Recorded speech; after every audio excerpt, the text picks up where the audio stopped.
첫 번째 하게 되는 상임위 활동이 바로 법무부 장관 후보자 인사청문위원으로서의 활동인 것 같습니다.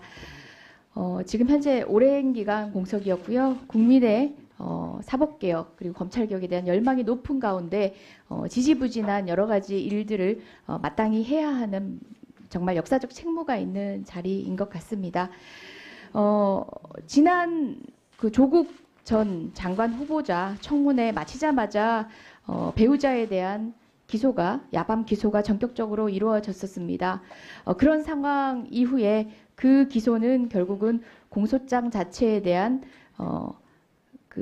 계속 기소를 유지하기 어려운 사정에 대한 판단이 드러났고, 그럼에도 불구하고 정치 공세는 가열차입니다. 어떤 사람도 그 자리에 앉기를 원하지 않았습니다.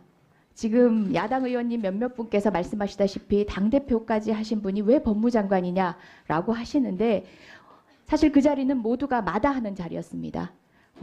어떤 공격의 대상이 될지 모른다라는 한간의 우려가 있었습니다. 소위 말하는 급이 얘기가 되고 있는데요. 그것은 후보자 스스로 다른 계획이 있을 수도 있고 다른 사람들의 국민들의 기대도 있었을 겁니다. 다른 자리에 대한 기대도. 그럼에도 불구하고 이 자리에 나선 것은 사법개혁, 검찰개혁에 대한 소임을 다하고자 하는 그런 계획과 의지 때문인 거지요. 네. 예, 쉽지 않은 자리라고 모두들 생각했습니다. 이 얘기를 들었습니다. 후보자도 들은 적이 있는지 혹시 대답할 수 있으면 대답해 주십시오. 윤석열 검찰총장이 추미애 후보자 지명 직후에 추미애 후보자의 뒷조사를 하라 라고 이야기했다는 말 들으신 적 있습니까? 들은 바 없습니다. 들으신 적 없으십니까? 예, 알겠습니다. 윤석열 검찰총장이 거대 언론 사주와 만났다라는 한간의 문제 제기가 있습니다. 관련된 내용 이종국 정치인 이외의 다른 루트를 통해서 들은 적 있으십니까? 들은 바 없습니다. 예, 뭐 만약 사실이라면 부적절해 보이죠. 검찰 개혁이 지금 목전에 있는 상황에서 사실이라면 부적절하다고 생각합니다. 예, 현재 국회에는 교섭단체가 몇 개지요? 자유한국당, 더불어민주당, 예, 바른미래당, 네. 예, 여기 하나가 더 있다고 얘기까지 한답니다. 검찰이 교섭단체를 만든 것 같다라는 이야기가 들 정도로 지금 검찰개혁의 거센 저항이 국회에도 느껴질 만큼 불고 있습니다.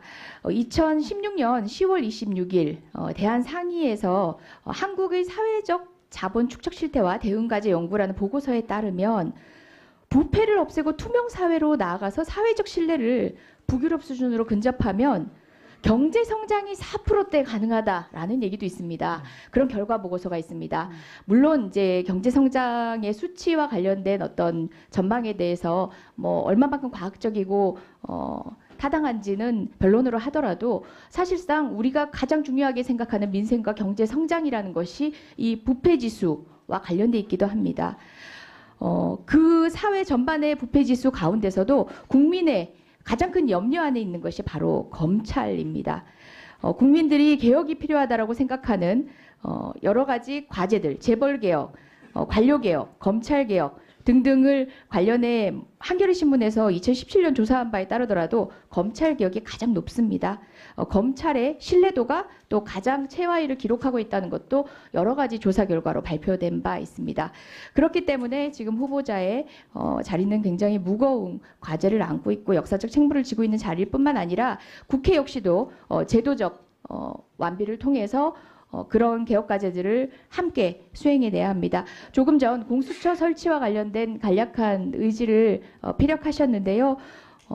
관련한 여러 공세들이 만만치 않지만 20년간 논의되어 왔던 내용입니다. 후보자 역시도 공수처의 필요성에 대해 절감하고 계신 분이기 때문에 함께 그 개혁에 동참해 주시길 바랍니다.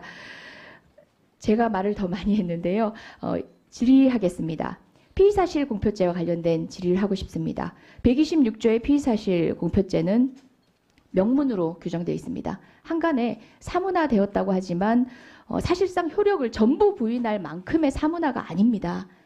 그래서 저는 법무부에서 그 훈령으로 만들어진 공보준칙 같은 경우는 사실상 피의사실 공표죄로 처벌될 사람들에게 위법성을 조각하거나 책임을 조각하는 방식의 준칙입니다. 저는 이것이 법체계적으로 마땅하지 않다고 생각합니다. 피의사실 공표로부터 자유로운 어떤 근거법을 만들려면 저는 입법화돼야 된다고 생각하는데요. 후보자는 어떻게 생각하시는지요? 네, 의원님의 견해가 타당하고요. 그래서 법무부에서도 이 준칙을 대통령령으로 올리고 그렇게 할 생각입니다. 예, 저는 대통령령도 부족하다는 생각입니다. 왜냐하면 피의사실 공표죄 자체가 엄연히 성문법에 규정이 되어 있고 기존의 법리로 위법성을 조각시키거나 또는 구성요건 요소에 해당하지 않거나 책임을 조각시킬 수 있는 법리적 상황이 아닌 이상 대통령령으로 규정하더라도 그것을 죄를 면해줄 수 없는 것이라고 생각합니다. 그래서 그렇기 때문에 공보준칙을 제정한 것을 두고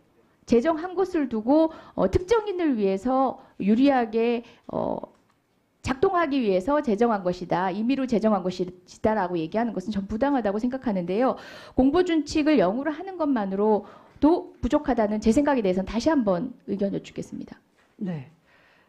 그 피의사실 공표에 대해서는 형사사건 공개 금지의 그 원칙에 따라서 이미 이제 12월 1일부터 시행이 되어야 하는 것이고요. 당연히 이것은 특정인이나 또는 특정 사건을 염두에 둔 것이 아니라 국민의 인권을 옹호하기 위해서 위원님이 지적하신 것처럼 당연히 현장에서 실행이 되어야 하고 실행이 되도록 지휘 감독하도록 하겠습니다.